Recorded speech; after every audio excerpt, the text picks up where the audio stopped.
aposta per la prevenció en quant a un observatori de ciutadans sobre la gentrificació i com a resposta una xarxa mutua de suport.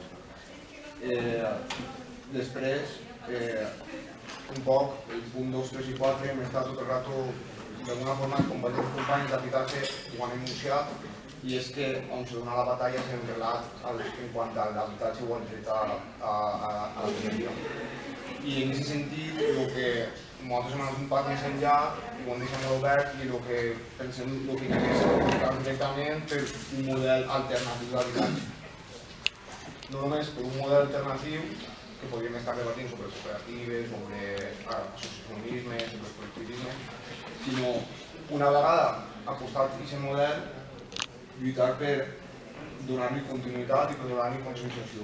És, al final, fer que algú xia i que la gent sigui conscient de la realitat en quant a habitatge.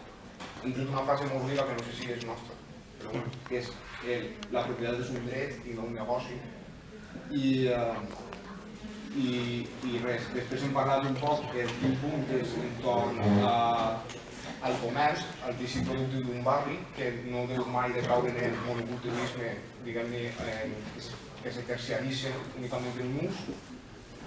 I anant un poc més enllà, regular-lo de forma impositiva, mitjançant la fiscalització o altres mecanismes.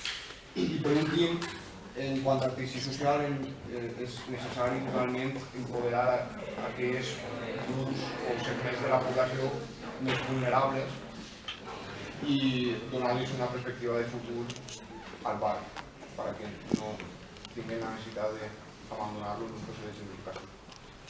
I això és més o menys